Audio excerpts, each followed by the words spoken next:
Good morning to all. आज हम देख रहे हैं ASP डॉट नेट की यूनिट 4 का सेकंड पार्ट। इसमें हम चर्चा करेंगे क्रिएटिंग कनेक्शन की। कि जब भी हम इससे पहले वाले वीडियो में हमने एडियो डॉट नेट को देखा था। Audio dot net basically audio dot net में जो हमें क्लासेस प्रोवाइड की जाती है, उन क्लासेस के द्वारा हम अपने एप्लीकेशन को डेटाबेस से कनेक्ट कर सकते हैं। अब हम यहाँ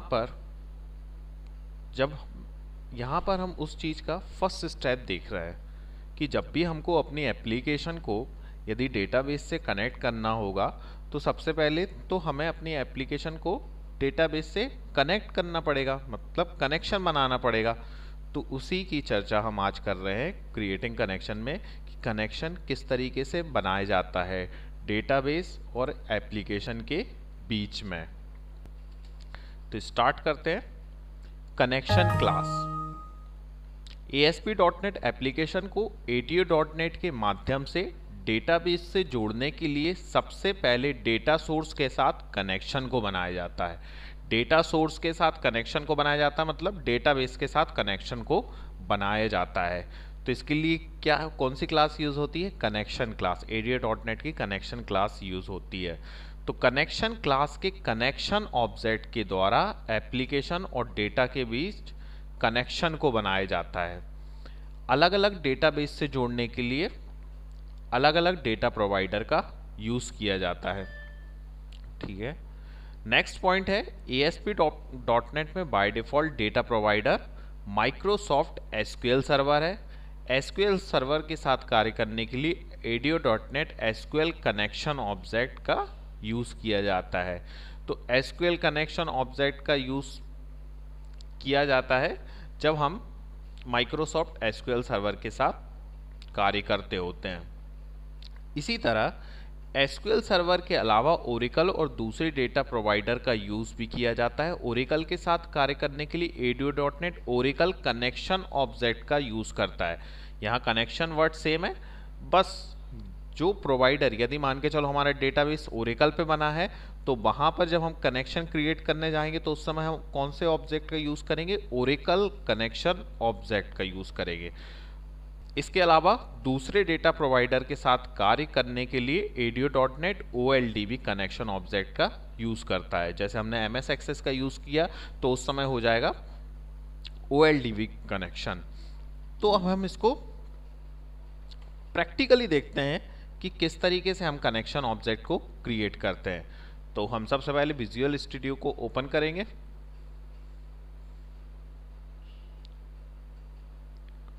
विजुअल स्टूडियो को ओपन करने के बाद हम क्रिएट न्यू प्रोजेक्ट पर जाएंगे और एक नया प्रोजेक्ट बनाएंगे। अब टेक्नोलॉजी हम कौन सी यूज कर रहे हैं? ASP.NET web application. तो ASP.NEट वेब एप्लीकेशन। अब हम नेक्स्ट पे जाएंगे। प्रोजेक्ट का नाम रख देते हैं हम कनेक्शन अंडरस्कोर क्लास।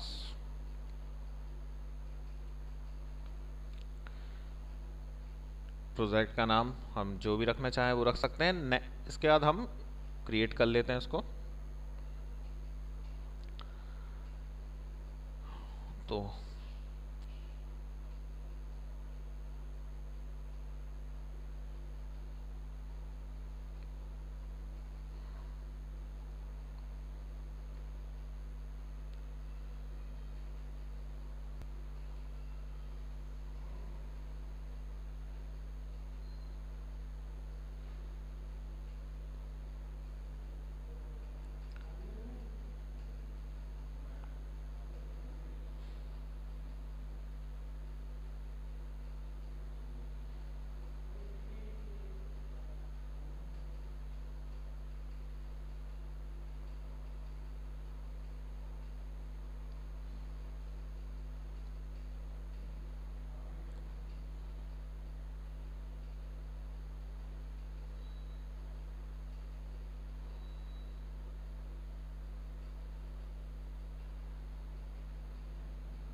तो यहाँ पर हमारा विजुअल स्टूडियो ओपन हो चुका है।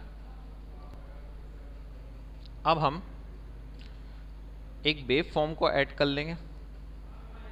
तो वेब फॉर्म को ऐड करने के लिए हमारा जो प्रोजेक्ट का नेम है, मतलब हमारी जो एप्लीकेशन है, कनेक्शन अंडरस्कोर क्लास, यहाँ पे जाएंगे। इसके बाद हम यहाँ पे जैसे ही हम जाके राइट क्लिक करते हैं तो एक मेन्यू ओपन होता है। इस मेन्यू में से हम ऐड पर जाएंगे तो ऑटोमेटिकली एक और मेन्यू ओपन हो जाता है। यहाँ से फिर हम न्यू आइटम पर क्लिक करते हैं। इसके बाद हम वेब फॉर्म को सिलेक्ट कर लेते हैं। यहाँ से हम चाहे तो अपना वेब फॉर्म को यहाँ नेम भी डाल सकते हैं। इसका एक्सटेंशन .aspx होगा क्योंकि ये ASP.NET पेज है, तो इसका एक्सटेंशन .aspx होता है क्योंकि ये एक ASP.NET फाइल है।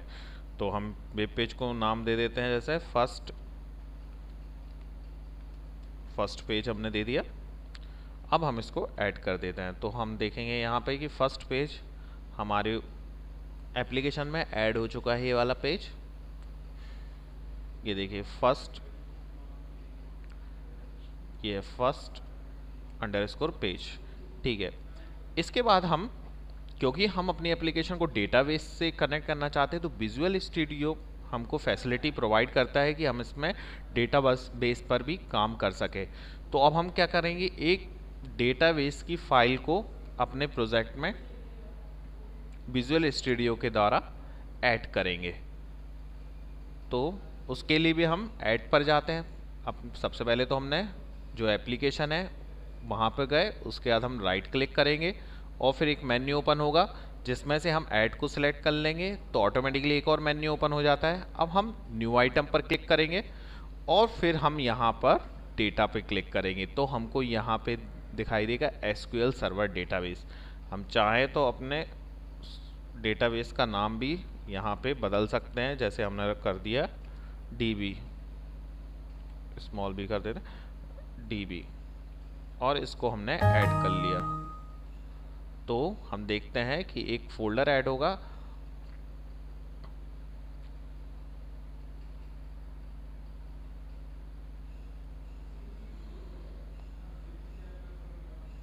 ऐप डेटा फोल्डर में ही हमारी जो हमने डेटाबेस की फाइल बनाई है वो ऐड होके आ जाती है। तो अभी ये ऐड हो नहीं पाया, इसको फिर से हम करते हैं DB और ऐड।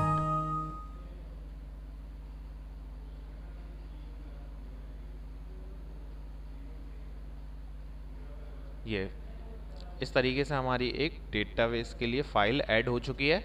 अभी ये डेटाबेस ब्लैंक है, हम इसको ओपन करते हैं। हमने ओपन किया, यहाँ पे हम टेबल पे जाएंगे तो देखेंगे यहाँ भी कोई भी टेबल नहीं है। तो इसके लिए हम टेबल ऐड करेंगे, तो उसको ऐड करने के लिए हम इस पर राइट क्लिक करते हैं। राइट क्लिक जैसे ही करेंगे तो हमें ऑप्शन मिलेंगे ऐड न्यू टेबल, तो हम उस पर क्लिक कर देंगे ऐड न्यू टेबल पे।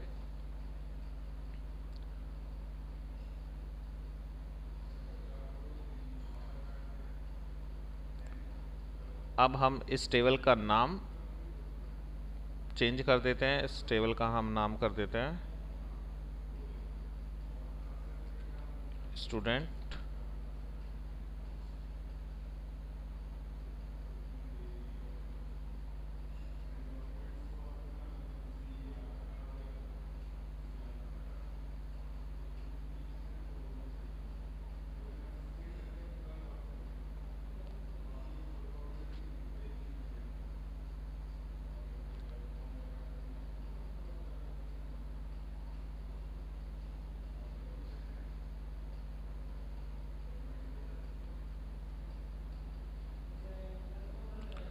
तो हम यहाँ पर अब अपनी जो टेबल में है वो फील्ड्स को हम क्या कर लेते हैं, ऐड कर लेते हैं। तो एक फील्ड हमने ले ली नेम, ठीक है, कैरेक्टर, अलाउ नल हटा देते हैं, मार्क्स, नंबर, अलाउ नल, ठीक है।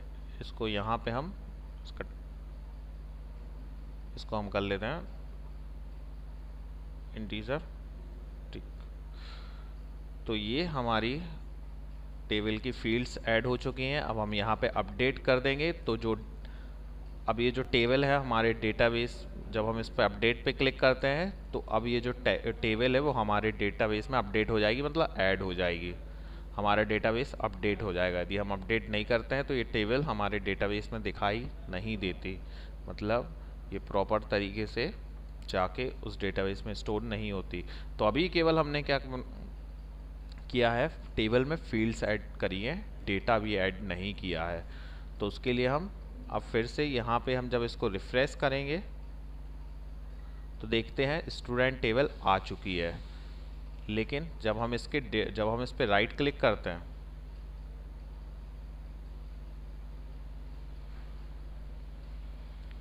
जब हम इस टेबल पे राइट क्लिक करके शो टेबल डेटा देखते हैं तो फिलहाल हमने कोई भी डेटा ऐड नहीं किया है, तो अभी कोई डेटा नहीं आएगा। हम ऐड कर लेते हैं 0, इसको हम आईडी कर देते हैं 1, नेम दे देते हैं रमेश और मार्क्स दे देते हैं 68। ठीक है, अभी इतना डेटा हम रखते हैं कि उसके बाद हम अभी केवल हम कनेक्शन देख रहे हैं एप्लीकेशन का डेटाबेस से, तो अभी हमें उतना डेटा की कोई ऐसी आवश्यकता नहीं पड़ेगी। अब हम चलते हैं वापस अपनी एप्लीकेशन पे। तो एप्लीकेशन पे ही है, अभी हम डेटाबेस से चलते हैं फ्रंट एंड पे। तो अब हमको क्योंकि एप्लीकेशन को इस डेटाबेस से कनेक्ट करना है, जोड़ना है, तो हम अपने आ जाते हैं मेन पेज पर जो हमने बनाया फर्स्ट वेब पेज।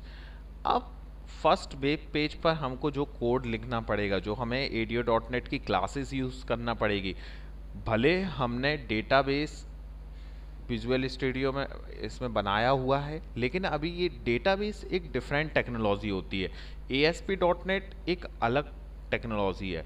तो जब दो अलग टेक्नोलॉजी को बेसिकली ADO.NET जोड़ने का काम करता है, अभी हमारा जो डेटाबेस है वो जुड़ा नहीं है हमारी एप्लीकेशन से, तो इसके लिए हमें यहाँ पर कोड लिखना पड़ेगा ADO.NET की क्लासेस यूज़ करके। तो हम क्या करेंगे, जो हमारा पेज है यहाँ पर जाके हम क्या करेंगे, सबसे पहले हम क्या करते हैं, इसके डिज़ाइन में चलते हैं और डिज़ाइन में जाने के बाद हम पेज में अभी हमने कुछ भी ऐड नहीं किया है। हम यहाँ पर एक डेटा सोर्स को क्या करते हैं, ड्रैग करके ड्रॉप कर लेते हैं। अब ये डेटा सोर्स को हम यहाँ से करते हैं कॉन्फ़िगर डेटा सोर्स। यहाँ से हमको मिल जाएगा, यहाँ जब हम देखेंगे तो यहाँ पे which data connection should your application use to connect to the database, मतलब which data connection should your application use to connect to the database. तो मतलब जो हमारी एप्लीकेशन में जो हम डेटा किस डेटाबेस से हम अपनी एप्लीकेशन को कनेक्ट करना चाहते हैं, तो उसको हम यहाँ सेलेक्ट करना पड़ता है, जिस भी डेटाबेस से हम अपनी एप्लीकेशन को कनेक्ट करना चाहते हैं। तो ऑटोमेटिकली ये यहाँ आ जाता है। तो db.mdf हमारा डेटाबेस है। तो अब हम देखेंगे यहाँ पे हमको क्या मिल रही है, एक कनेक्शन स्ट्रिंग। ये कनेक्शन स्ट्रिंग ये बताती है, ये सारी इन्फॉर्मेशन देती है हमारे उस डेटाबेस के बारे में जिससे हमको अपनी एप्लीकेशन को कनेक्ट करना है। तो बेसिकली फ्रंट एंड मतलब जो हमारी .NET पे एप्लीकेशन बनी है, जो उसको भी तो मालूम होना चाहिए, उसको इन्फॉर्मेशन कैसे मिलेगी कि हमें उसको किस डेटाबेस से जुड़ना है। तो वो सारी कनेक्शन स्ट्रिंग में वो सारी इन्फॉर्मेशन ऑलरेडी ऐड होती है। अब हम जैसे ही नेक्स्ट पे करेंगे और फिर नेक्स्ट पे क्लिक करेंगे तो हमारे डेटाबेस में एक टेबल बनी थी स्टूडेंट, जिसकी ये क्या थी, फील्ड्स थी, हमने बनाई थी आईडी, नेम, मार्क्स। यहाँ पे हम क्या करेंगे, एक क्वेरी है ऑटोमेटिकली जो वो चलाई गई है, सेलेक्ट एब्स्ट्रैक्ट फ्रॉम स्टूडेंट। इससे हमें ये पता चल जाता है कि हमारा जो कनेक्शन स्ट्रिंग है वो प्रॉपर तरीके से वर्क कर रही है। टेस्ट क्वेरी, तो हम देख रहे हैं हमने एक रिकॉर्ड ऐड किया था जिसकी आईडी 1 थी रमेश और मार्क्स में 68। ठीक है, फिनिश कर देंगे। अब हम इससे हमें ये फ़ायदा होता है कि अब हम बेब डॉट कॉन्फिग फाइल में आते हैं। तो जब हम बेब डॉट कॉन्फिग फाइल में आएंगे तो हम देखिए यहाँ पर एक है कॉन्फ़िगरेशन करके, कॉन्फ़िगरेशन सेक्शन है। कॉन्फ़िगरेशन सेक्शन के अंदर हम जब देख रहे हैं तो यहाँ पर हमको एक कनेक्शन स्ट्रिंग करके सेक्शन मिल रहा है। इसमें पूरी कनेक्शन स्ट्रिंग क्या है, डिफाइन है। तो ये किसके कारण डिफाइन हो गई है, ऑटोमेटिकली यहाँ पे आ गई है बेब डॉट कॉन्फिग पेज में, जो हमने डेटा सोर्स लिया है। तो अब हमको यहाँ पर कनेक्शन स्ट्रिंग खुद से डिफाइन करने की ज़रूरत नहीं है, ये ऑटोमेटिकली ही आ गई है। हम इसका चाहे तो शॉर्ट में नाम CS कर सकते हैं, कनेक्शन स्ट्रिंग, और इसको हम सेव कर लेते हैं। तो कनेक्शन स्ट्रिंग इस तरीके से बेब डॉट कॉन्फिग फाइल में क्या हो चुकी है, ऐड हो चुकी है। अब इस कनेक्शन स्ट्रिंग को हम रीड करेंगे, एक्सेस करेंगे या कॉन्फ़िगर करेंगे हमारे पेज में, कोड में। तो वो हम किस तरीके से करते हैं, उसके लिए हम कोड को देखते हैं। सबसे पहले हम ये जो हमने डेटा सोर्स ऐड किया था, अब इसकी हमको ज़रूरत नहीं है, इसको हम हटा देते हैं और हम चलते हैं इसके जो हमारा पेज है, इस पर हम इसके कोड पर चलते हैं। तो इसके लिए हम चलते हैं कोड फाइल पे जाने के लिए हमें क्या करना पड़ता है, जो हमें ये है .aspx फाइल। अब कोड फाइल पे जाने के लिए इसी फाइल पे हमको क्या करना पड़ता है, यहाँ पर हम राइट क्लिक करते हैं, इस जो ये पेज है उस पर हम राइट क्लिक करते हैं और फिर हम जाते हैं व्यू कोड पर। तो हमारे सामने कुछ इस तरीके की फाइल खुल जाती है। ये है हमारी कोड फाइल और ये है हमारी .aspx फाइल। तो अब हम क्या करते हैं, इस कोड फाइल में अब हम अपनी एप्लीकेशन को डेटाबेस से कनेक्ट कर रहे हैं। तो उसके लिए हमें कुछ नेम स्पेस की ज़रूरत पड़ती है। जैसे कि हमने पहले ही वीडियो में जब देखा था ASP.NET का इंट्रोडक्शन, तो उसमें हमने पढ़ा था कि ASP.NET काफ़ी सारी प्री डिफाइंड क्लासेस क्या करती है, यूज़ करती है। तो जिससे क्या होता है, यूज़र को या फिर जो डेवलपर रहता है उनको बहुत सारी क्लासेस मिल जाती हैं, उसमें पहले से प्री डिफाइंड मेथड मिल जाती है। तो यूज़र को वो चीज़ें फिर से डेवलप करने की ज़रूरत नहीं पड़ती, डेवलपर को वो चीज़ें फिर से डेवलप करने की ज़रूरत नहीं करती। माइक्रोसॉफ्ट ने ऑलरेडी डेवलपर को प्रोवाइड की गई है, तो डेवलपर केवल उन चीज़ों का नाम बस यूज़ करते हैं और पूरी फंक्शनैलिटी हमारे प्रोजेक्ट में क्या हो जाती है, उस चीज़ की ऐड हो जाती है। तो जैसे अब हम चाहते हैं कि हम अपनी क्लासेस को, हम अपनी एप्लीकेशन को डेटाबेस से जोड़ें, तो इसके लिए हमें एक नेम स्पेस की ज़रूरत पड़ती है यूजिंग, उसका नाम है system dot data dot SQL, क्योंकि अभी हमने जो डेटाबेस बनाया है वो SQL सर्वर पे बनाया है, SQL क्लाइंट, ठीक है।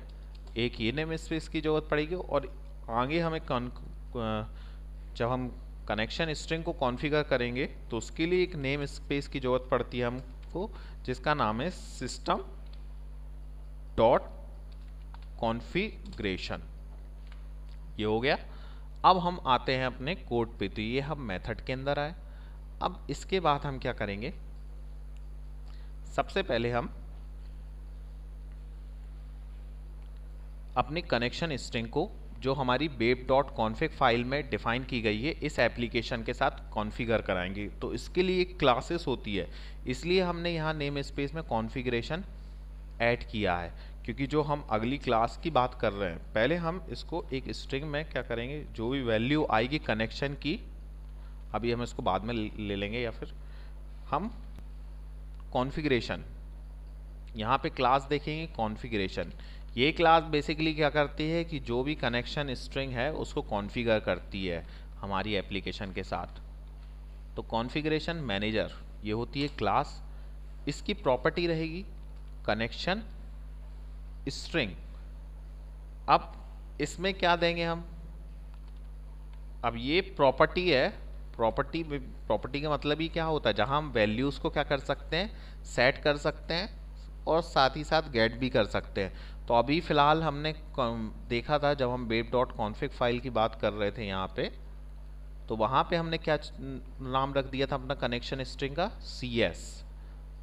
मतलब ये कनेक्शन स्ट्रिंग बेसिकली पूरी इन्फॉर्मेशन रखी हुई है कि हमें किस डेटाबेस से, जैसे हम इसके पैरामीटर्स की बात करें तो कनेक्शन स्ट्रिंग, तो कनेक्शन स्ट्रिंग से यह जहाँ से स्टार्ट होता है, जैसे डेटा सोर्स, डेटा सोर्स मतलब हम किस डेटाबेस से कनेक्ट होना चाहते हैं, तो ये लिखा हुआ है लोकल DB, मतलब जो हमारा डेटाबेस है वो लोकल, मतलब इसी मशीन पे, जिस मशीन पे एप्लीकेशन है उसी मशीन पे हमारा डेटाबेस भी स्टोर है, इसलिए उसको करा गया है local DB। Attach DB file name, मतलब ये फाइल नेम है, फाइल नेम की हमारी लोकेशन बताया, मतलब कौन सी फाइल से हम डेटाबेस का जब हमने फाइल बनाई थी तो उसको हमने नाम रखा था db.mdf, और ये फाइल जिस डायरेक्टरी में स्टोर है उसका वह लिखा हुआ है। इसके बाद इंटीग्रेटेड सिक्योरिटी, मतलब यहाँ पर हमने जिस विंडोज़ सिक्योरिटी का यूज़ किया गया है, यहाँ पर हम सिक्योरिटी यूज़ करते हैं विंडोज़ की, इसलिए यहाँ पे इंटीग्रेटेड सिक्योरिटी ट्रू है। तो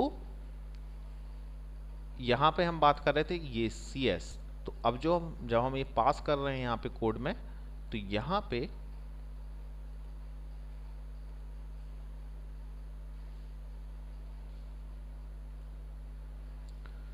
पे हम क्या पास करेंगे, कनेक्शन स्ट्रिंग का नाम CS, और फिर उसके बाद यहाँ पे हम कनेक्शन स्ट्रिंग प्रॉपर्टी का यूज़ करेंगे और इसको क्लोज कर देंगे इस तरीके से।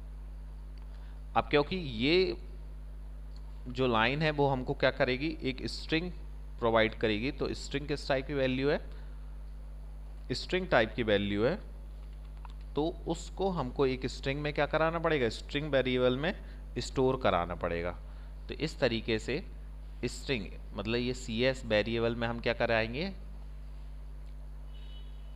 अपनी कनेक्शन स्ट्रिंग को क्या कर लेंगे, मतलब जो भी पैरामीटर इस CS कनेक्शन स्ट्रिंग में दिए गए हैं वो सारे कहाँ पर आ जाएंगे, इस वेरिएबल में आ जाएंगे। ठीक है,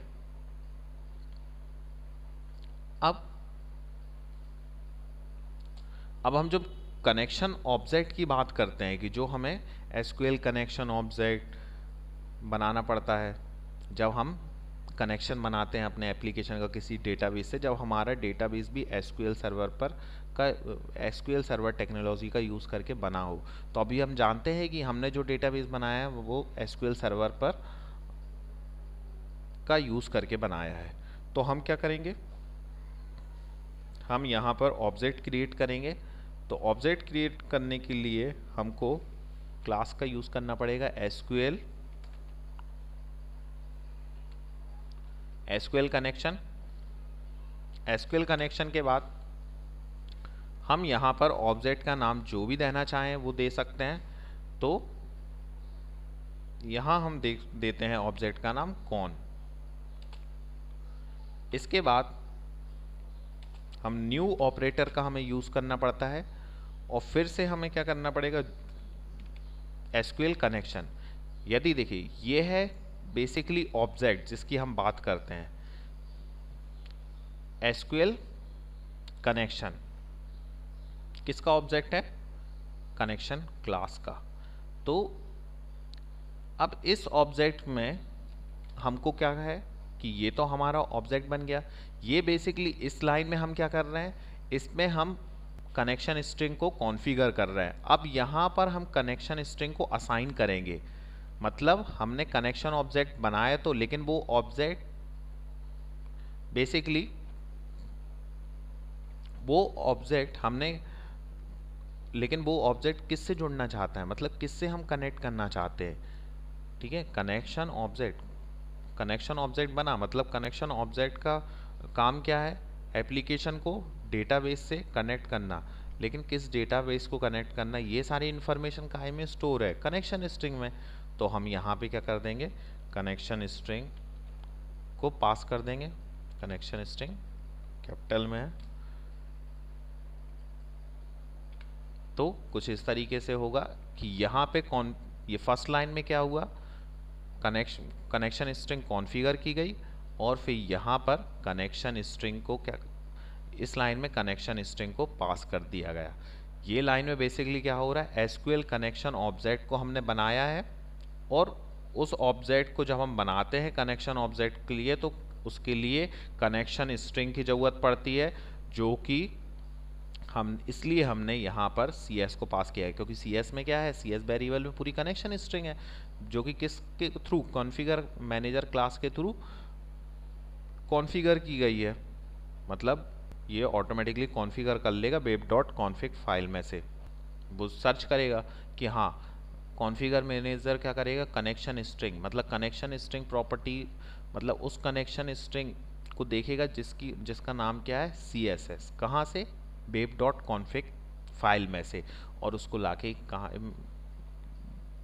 उसकी जो भी वैल्यू रहेंगी वो क्या होंगी, फिर इस वेरिएबल में आके स्टोर हो जाएंगी, और इसको हमने कनेक्शन ऑब्जेक्ट को क्रिएट करते समय पास कर दिया है। तो इस तरीके से हमारा क्या हुआ, यहाँ से कनेक्शन स्ट्रिंग कॉन्फ़िगर हो गई। अब जो कनेक्शन स्ट्रिंग आई वो यहाँ पे असाइन हो गई। अब हम यहाँ पे क्या होगा, हमारा कनेक्शन ऑब्जेक्ट बन गया, तो कनेक्शन तो बन गया, लेकिन अब कनेक्शन को हमें ओपन करना पड़ेगा। तो उसके लिए हम क्या करेंगे, कौन लिखा, मतलब ये हमारा क्या हो गया, ये ऑब्जेक्ट हुआ, ये हमारा ऑब्जेक्ट है। तो कनेक्शन ऑब्जेक्ट तो बन गया, तो इस ऑब्जेक्ट, कौन ऑब्जेक्ट, कनेक्शन ऑब्जेक्ट का नाम क्या है, यहाँ पे कौन दिया है हमने, तो कौन डॉट ओपन लिख देंगे हम। तो हमारा कनेक्शन ओपन हो चुका है, और जैसे ही कनेक्शन हमारा ओपन हो, सेमीकोलन लगाना पड़ेगा, जैसे ही हमें कनेक्शन ओपन हो तो क्या हो, रिस्पॉन्स डॉट राइट मेथड के थ्रू हम लिख देंगे यहाँ पे, मतलब डिस्प्ले कराएंगे इस लाइन को, कनेक्शन मेड, किस पे,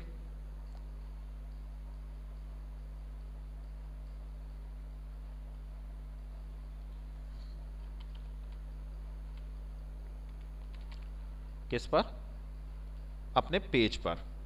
अब हमने कनेक्शन ओपन किया है, तो कनेक्शन को हमें क्लोज भी करना पड़ेगा, तो उसके लिए हम कनेक्शन क्लोज मेथड का यूज करेंगे, कनेक्शन डॉट क्लोज मेथड का यूज करेंगे। तो यहाँ से हमारा कनेक्शन क्लोज हो जाएगा। कनेक्शन हम खुला तो छोड़ नहीं देंगे, कनेक्शन हमने ओपन करा है, तो अब कनेक्शन को हम क्लोज भी कर देंगे। तो इस लाइन में हमने क्या करा,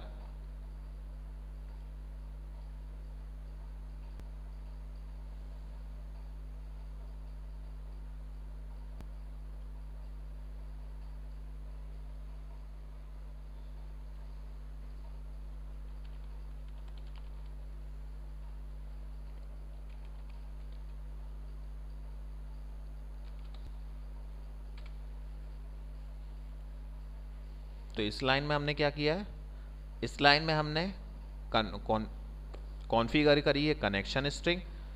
उसके बाद हमने इस लाइन में क्या किया है, इस लाइन में हमने कनेक्शन ऑब्जेक्ट को क्रिएट किया, और फिर उसमें कनेक्शन स्ट्रिंग को पास कर दिया। अब हमारा कनेक्शन ऑब्जेक्ट तैयार हो चुका है इस लाइन में। तो अब नेक्स्ट लाइन में हमने क्या करा, अपने कनेक्शन ऑब्जेक्ट को ओपन किया, मतलब अपने कनेक्शन को ओपन किया। हमारा कनेक्शन तो बन गया, लेकिन वो कनेक्शन हमने अब क्या किया, ओपन किया, मतलब हमारी एप्लीकेशन डेटाबेस से कनेक्ट होगी। और जैसे ही हमारी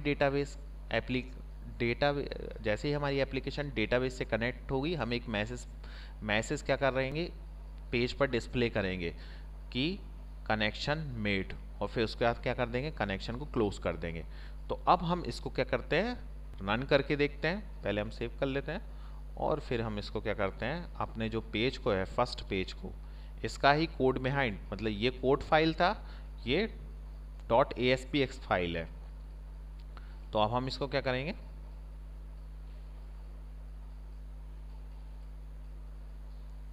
इसको हमने सेव कर लिया, और अब हम जाएंगे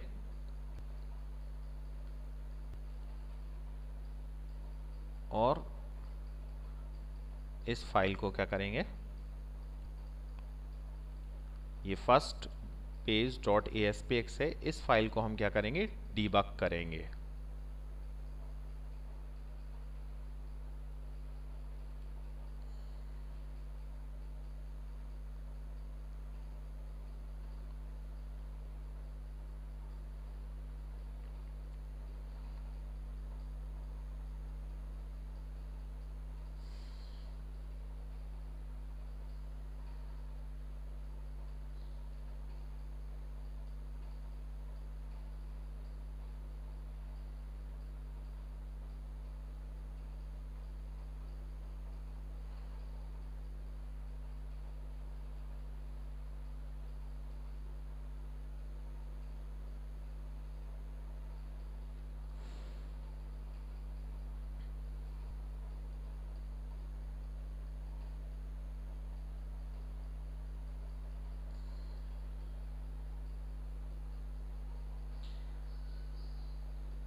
तो इस तरीके से हम क्या करते हैं, कनेक्शन को बनाते हैं। उसके लिए हमको क्या करना पड़ेगा, कॉन्फ़िगर करना पड़ेगा अपनी कनेक्शन स्ट्रिंग को, और फिर उस स्ट्रिंग को हम जब कनेक्शन ऑब्जेक्ट को क्रिएट करने के लिए हमको क्या करना पड़ता है, एसक्यूएल कनेक्शन क्लास का यूज़ करते हैं हम।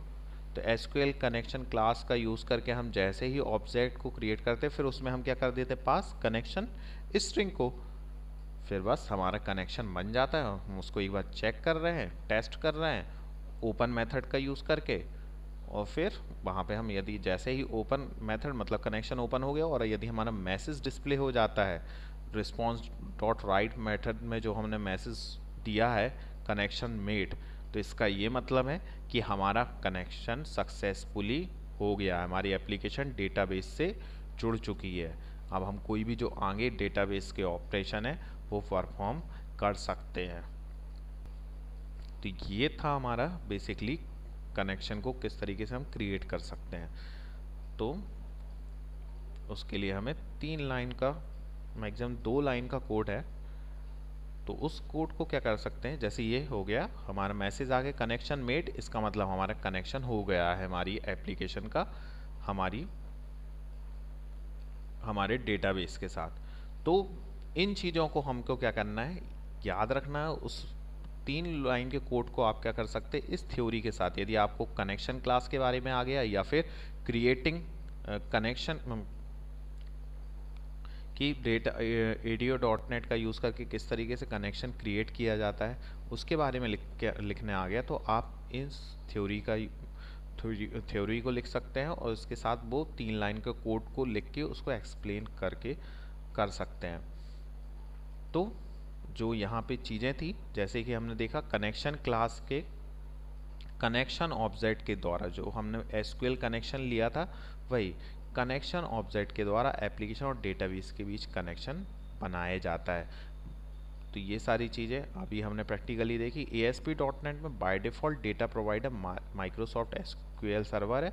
एसक्यूएल सर्वर के साथ कार्य करने के लिए ADO.NET एसक्यूएल कनेक्शन जो हमने देखा अभी जब हम इसकी बात कर रहे थे।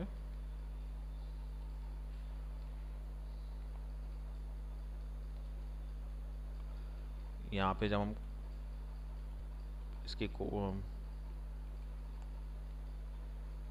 व्यू कोड में जाएंगे तो देखिए एसक्यूएल कनेक्शन ऑब्जेक्ट, ये बेसिकली क्लास है और ये इसका क्या है, ऑब्जेक्ट। तो ये किसका ऑब्जेक्ट कहलाएगा, एसक्यूएल कनेक्शन। और ये तो यही है कि एसक्यूएल कनेक्शन का ऑब्जेक्ट। तो यहाँ पे हमने नाम दे दिया उसका, कौन, हम जो भी देना चाहे वो नाम दे सकते हैं, बट ये क्लास जो नेम है वो प्री डिफाइन है पहले से। तो इस तरीके से ये 2 लाइन का कोड सिंपल सा याद रखना पड़ेगा। इसको हम एक्सप्लेन करके आ सकते हैं एग्ज़ाम में इस कोड को। और ये तो बाकी 3 लाइन, तो ये 5 लाइन एक्सप्लेन आप कर सकते हैं कोड में आए।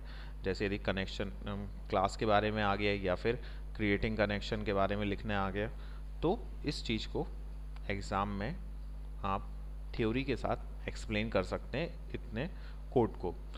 तो आज के लिए इतना ही। आज हमारा सेशन था क्रिएटिंग कनेक्शन पे।